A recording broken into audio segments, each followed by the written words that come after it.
My name is Vanessa Cole. I am 31 years old and I live in Austin, Texas.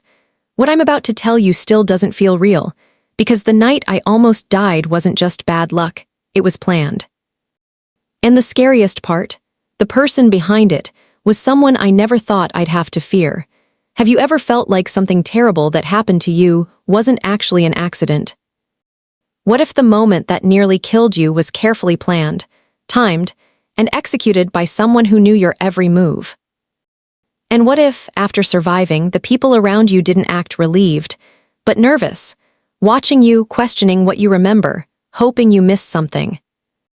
Would you brush it off as trauma or start connecting the dots? Because I tried to convince myself it was all in my head. Until one small detail exposed everything, and I realized someone close to me didn't just want me hurt, they wanted me dead. I've replayed that moment in my head more times than I can count. Every tiny detail, every second leading up to it, because something about it never sat right with me. It was a normal evening in Austin, nothing unusual. I had just left a small cafe a few blocks from my apartment, the kind of place I go to almost every day. Same order, same route home, same quiet streets. If anyone knew my routine, they'd know exactly where I'd be at that exact time. I remember checking my phone as I approached the crosswalk. The signal had just turned in my favor. Cars on both sides were slowing down like they always do. Everything felt routine, predictable, safe, and then it happened. Out of nowhere, I heard the engine first. Not the usual hum of a car slowing down, but a sudden, aggressive acceleration. The kind that makes your stomach drop before your brain even processes what's happening. I looked up instinctively, and that's when I saw it. Headlights, too fast, too close. For a split second our eyes met, or at least it felt like they did. I couldn't see the driver clearly, but I could feel something intent. Focus, like they weren't surprised to see me there, like they were expecting me. Then impact. The force threw me onto the pavement, and everything blurred into noise and confusion. I remember the sound more than anything, the sickening thud, the screech of metal, and then silence, like the world paused for a second to see if I'd survive. But here's the part that still keeps me awake at night. There were no skid marks. I didn't notice it at first, of course. I was in pain, disoriented, barely able to move. But later, when I started putting things together, that detail stood out like a warning sign I had somehow missed. Cars don't just hit people like that, not in a well-lit street, not at a crosswalk. Not without even attempting to brake. Witnesses said the same thing. One woman told the police it was like the car didn't even try to stop. Another guy mentioned how strange it was that the driver didn't honk, didn't swerve, just kept going straight. And then there's what I remember, right after I hit the ground. The car slowed down, not immediately, but a second later. Just enough for me to realize it hadn't sped off in panic like most people would. It paused, like the driver was thinking, deciding. I remember lifting my head slightly, my vision spinning, trying to focus. And in that moment the car was still there. Not gone, not fleeing, waiting. It sounds crazy, I know. Even I tried to convince myself I imagined that part. That my brain was just filling in gaps, trying to make sense of trauma. But the more I thought about it, the less it felt like imagination. Because if it was an accident, why hesitate? Why not stop immediately? Why not rush out to help? Why not show even the smallest sign of panic? Instead, after that brief pause, the car drove away. Calmly, not speeding off like someone scared of getting caught. Not erratic, just controlled. That's not how accidents happen. That's how decisions happen. And the more I thought about it, the more another terrifying thought started creeping in. What if this wasn't random? What if it wasn't about being in the wrong place at the wrong time? What if I was exactly where someone expected me to be? Because here's the truth I couldn't ignore anymore, my routine wasn't a secret. Anyone close to me could have known exactly when I'd be at that crosswalk, exactly what time I'd leave the cafe, exactly how predictable my life had become. And if someone wanted to make it look like an accident, that would have been the perfect moment. No cameras directly facing the street, low traffic.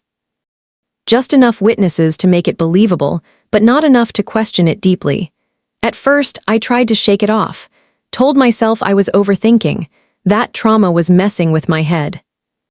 But deep down, something felt wrong, because accidents feel chaotic, uncontrolled, messy. This didn't feel like that. This felt precise. And that was the moment a terrifying question first crossed my mind. Was I hit by a careless driver, or was I targeted? Flushed face when I woke up in the hospital, everything felt distant, like I was underwater, trying to reach the surface but never quite getting there. The bright lights, the steady beeping of machines, the faint smell of antiseptic, it all felt unreal. For a moment I almost convinced myself it had just been a nightmare, but then the pain hit. Sharp. Real, unavoidable. And just like that, I knew this wasn't a dream. At first, the nurses were kind, gentle. They asked the usual questions, my name, the date, if I knew where I was, basic things. Normal things, nothing out of place. But as the hours passed and word got out about the accident, people started showing up. That's when things began to feel off. The first few visitors were expected. A coworker, a neighbor, people who heard what happened and came to check on me. Their concern felt genuine. Their questions were simple. Are you okay? Do you need anything? That must have been terrifying. But then others started arriving. People I hadn't spoken to in weeks, even months. And their energy, completely different. Take my ex, for example. The moment he walked into the room, something didn't sit right with me. It wasn't just awkwardness. We hadn't ended things on great terms, but this felt like something else, something heavier. His eyes weren't soft or worried, they were sharp, focused, watching me. He sat down beside my bed, forcing a small smile. Hey, I heard what happened. That's crazy. I nodded, still trying to process everything myself. Yeah, I don't really remember much. And that's when it started. He leaned in slightly, his voice lowering just enough to feel deliberate. What do you remember exactly? I paused. It wasn't what he said, it was how he said it. There was no warmth in his tone, no comfort, just urgency. I don't know, I replied slowly. Just crossing the street, then headlights. He didn't respond right away. Instead, he studied my face like he was trying to measure something. Then came the next question. Did you see the driver? My stomach tightened. Again, too specific, too focused. I shook my head. No, it all happened too fast. He exhaled, but not in relief. It sounded more like release. Like tension leaving his body. And in that moment, a strange thought crossed my mind. Why would that matter so much to him? I brushed it off. Told myself I was being paranoid. He was probably just curious, right? Anyone would ask that, but then more people came, and the pattern repeated. Different faces, same questions. Do you remember anything unusual? Did you recognize the car? Are you sure you didn't see who was driving? It stopped feeling like concern. It started feeling like a script. Like they weren't visiting to comfort me. They were visiting to gather information. At one point, even a mutual friend, someone I trusted, sat by my bedside and asked, "You hit your head pretty hard. Are you sure your memory isn't affected?" That question hit differently. Because it wasn't just about what I remembered. It was about whether I could be trusted to remember. And suddenly, everything shifted. I started noticing the small things. The way they'd glance at each other when I answered. The way conversations would suddenly change if I said something unexpected. The way some of them seemed nervous, not sad, not shocked, nervous. Like they were waiting for me to say the wrong thing, or the right thing. And the more I paid attention, the more it unsettled me. Because when something traumatic happens, people usually react with emotion, fear, sympathy, even panic. But this felt controlled, calculated, almost like damage control. Then came the moment that really stuck with me. My ex stood up to leave, hesitating at the door. He turned back, looked at me one last time and said, "If you remember anything, anything at all, you should probably tell someone." The words themselves sounded normal, but his tone. It wasn't concern, it was caution, like a warning disguised as advice. After he left, the room felt colder, quieter. And for the first time since the accident, a thought settled into my mind that I couldn't shake. These people weren't just worried about me. They were worried about what I knew. And that's when it really hit me. If this was just an accident, why did it feel like everyone was trying to control the story? Flushed face a few days after the accident, once the doctors were sure I was stable, a police officer came into my hospital room with a small, clear plastic bag. Inside it were my belongings, my wallet, a set of keys, a few crumpled receipts, everything I had with me that night, everything except my phone. At first, I didn't think much of it. I mean, I had just been hit by a car. Things get lost in chaos like that, right? Phones break, slide under vehicles, get picked up by strangers. It happens all the time. The officer explained it casually. We couldn't locate your phone at the scene. It was probably damaged or taken during the aftermath. I nodded, still groggy, still trying to piece everything together. It sounded reasonable enough, but something about it bothered me. Not enough to question it right away, but enough to linger in the back of my mind like an itch I couldn't quite scratch. Later that evening, after the room had quieted down and I was finally alone, I borrowed a tablet the hospital provided for patients. I don't even know what made me think of it at that moment, but I logged into my account. I had location tracking turned on. It was something I'd set up a long time ago and never really thought about again. One of those, just-in-case features you forget exists, until suddenly it matters. My hands felt slightly shaky as I signed in. Part of me expected nothing. Maybe the phone had been destroyed. Maybe the battery was dead. Maybe it really was gone. But when the map loaded, my heart dropped. It was there, active, moving. For a second, I just stared at the screen, trying to process what I was seeing. The little dot representing my phone wasn't sitting still. It wasn't at the accident scene. It wasn't at the police station. It was on the move, and not randomly either. It was following a path. A deliberate one. I zoomed in slowly, my breath catching in my throat as the streets became clearer.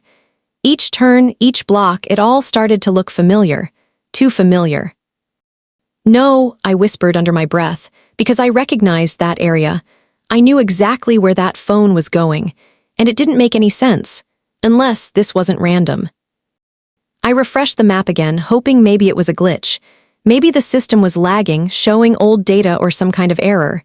But no, the dot kept moving, steady, purposeful. Like someone had it in their hand. At that point, my mind started racing.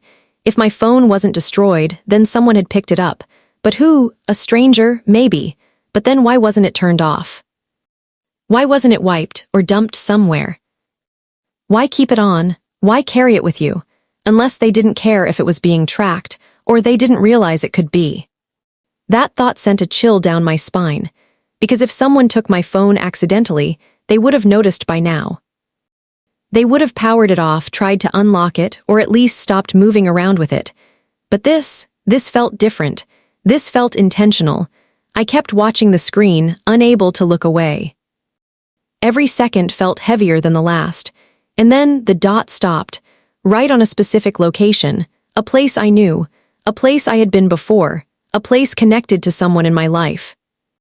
My stomach twisted as the realization hit me. This wasn't leading me to a random stranger. This was leading me to someone I knew, someone close enough to recognize my routine. Close enough to be there, that night. Close enough to take my phone and walk away like nothing happened. I felt a wave of nausea wash over me, because suddenly everything started lining up. The accident, the strange questions in the hospital, the missing phone, it wasn't pieces anymore, it was a pattern, and patterns don't lie. I zoomed out again, staring at the map like it might suddenly change, like the truth might shift into something less terrifying. But it didn't. The dot stayed exactly where it was, silent, still. Almost like it was waiting for me to understand what it meant. And in that moment, I did. This wasn't just about a lost phone. This was evidence, proof that someone had been there. Proof that someone took something from me after I was hit. And the most horrifying part, they didn't run. They didn't panic. They simply walked away with it. Which meant one thing I could no longer ignore. Whoever had my phone wasn't afraid of being caught. Flushed face. By the time I was discharged from the hospital, I wasn't the same person who had walked into that crosswalk a few days earlier. Physically, I was healing, but mentally, something had shifted. I couldn't ignore the feeling anymore, the one that kept whispering that none of this was random. The accident, the strange visits, my phone being taken, it was all connected. And deep down, I already knew what that connection meant. It meant someone close to me was involved. And there was only one way to find out the truth. I had to confront them. There was one person in particular I couldn't get out of my head. Not because I had proof, at least, not yet, but because of that unsettling feeling I got every time I thought about them. The way they had acted in the hospital. The way their questions felt more like interrogation than concern. And most importantly, the location where my phone had stopped moving. It led straight to them. I didn't tell anyone what I was planning. I didn't even give myself time to overthink it, because I knew if I did it, I might lose the courage to go through with it. So one evening, I went to see them. The moment they opened the door, I felt it, that same tension, that same strange energy I couldn't explain before, but now it felt clearer, heavier. They smiled when they saw me, but it didn't reach their eyes. "Hey, you're out already," they said, stepping aside to let me in. "Yeah," I replied, trying to keep my voice steady. "I needed to talk to you." We sat down, and for a few seconds, neither of us said anything. The silence felt thick, uncomfortable, like both of us knew this wasn't going to be a normal conversation. I decided not to ease into it. "I know something's wrong," I said. They blinked, clearly caught off guard, but only for a second. Then they laughed lightly, shaking their head. "What do you mean?" "You've been through a lot, maybe you're just—" "My phone wasn't lost," I cut in. That did it. For a split second, their expression changed. It was subtle, almost unnoticeable, but I saw it. The flicker of panic, the hesitation, then just as quickly they recovered.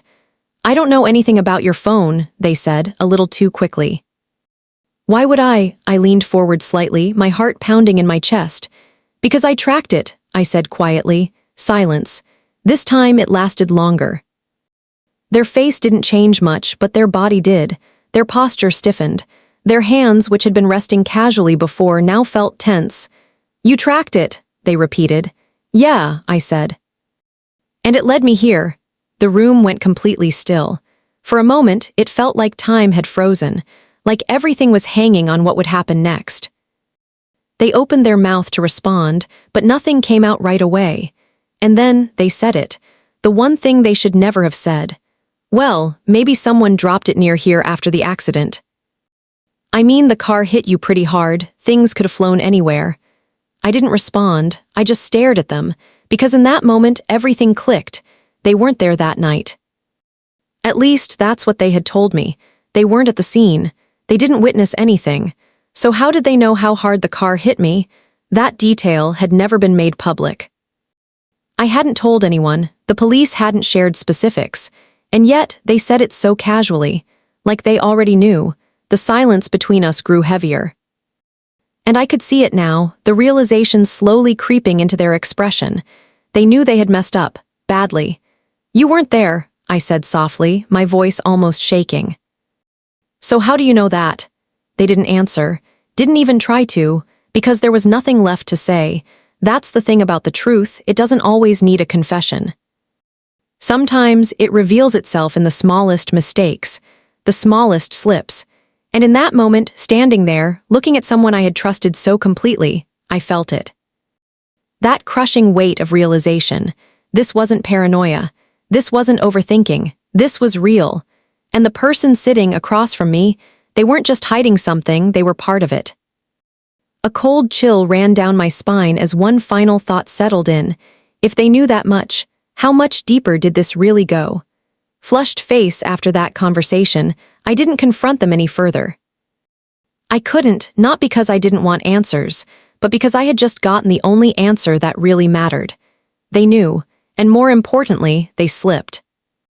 That one detail, something they were never supposed to know, told me everything I needed to understand.